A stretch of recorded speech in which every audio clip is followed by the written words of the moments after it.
अस्सलाम वालेकुम दोस्तों, उम्मीद करता हूँ सब खैरियत से होंगे। दोस्तों, फिट रहना बहुत ज़रूरी है। इसके लिए आपको कोई ना कोई गेम करनी पड़ेगी। तो इस वक्त मैं मौजूद हूँ फुटबॉल ग्राउंड में। तो यहाँ पर जो है ना, मैच हमारा स्टार्ट हो चुका है, फुटबॉल मैच।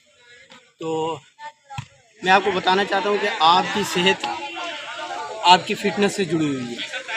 तो अपने कीमती वक्त में से टाइम निकालें अपने लिए, अपनी सेहत के लिए। अपनी सेहत का ख़ास ख्याल रखें और कोई ना कोई एक्सरसाइज, कोई ना कोई वर्जिश ज़रूर करें ताकि आप फिट रह सकें। आज आपको मैच दिखाएंगे जो हमारी टीम के दरमियान और एक करीब से एक दूसरी टीम आई है, उसके दरमियान जो है ना मैच है। तो आज आपको ये मैच भी दिखाएंगे, आप इंजॉय करें मैच को भी। और इस मैसेज को ज़रूर याद रखें कि अपने आप को फिट रखें, खुश रहें, फिट रहें।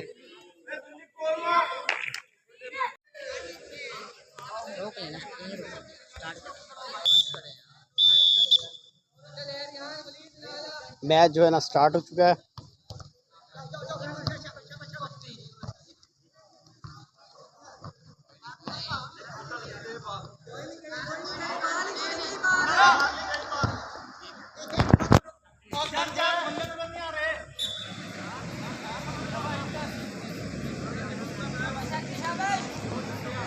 बहुत ज़बरदस्त इस वक्त जो है ना मैच दोस्तों जारी है।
देखे रहो, ख्याल करें चाचा, ख्याल कर यार रहो चाचा यार।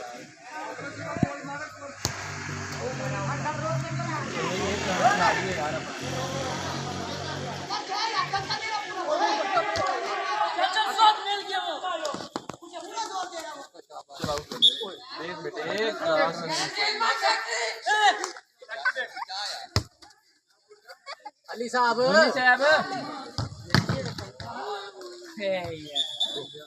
गोल हो गया, एक और गोल हो गया। चार हो गए, चार नहीं दो दोबारा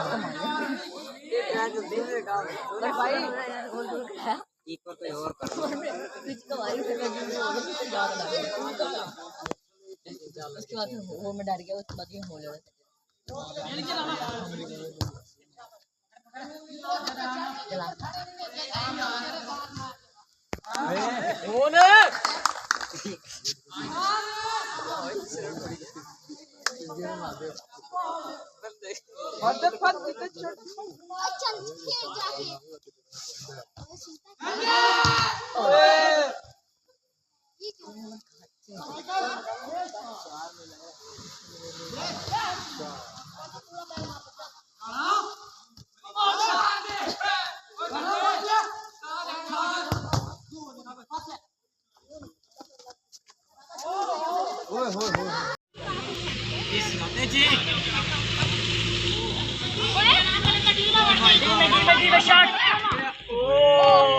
रिहान कमांडो जी कमांडो छा के तेरे से बार तेरा नाम रखो यार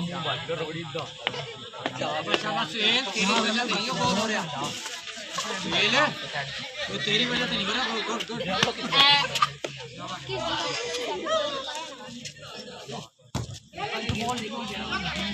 सही आवड़ी गोल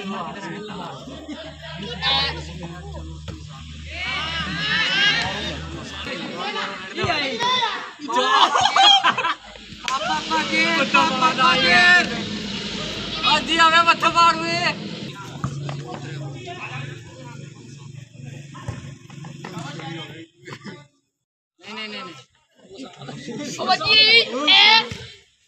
एक तेरे में आके ना तेरे से सबर नहीं होता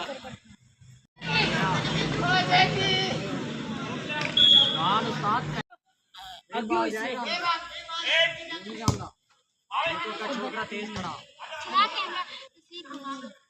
मार उस्ताद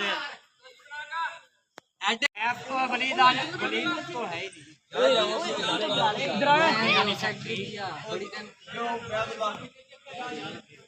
उन्हें तो आए बाहर बैठो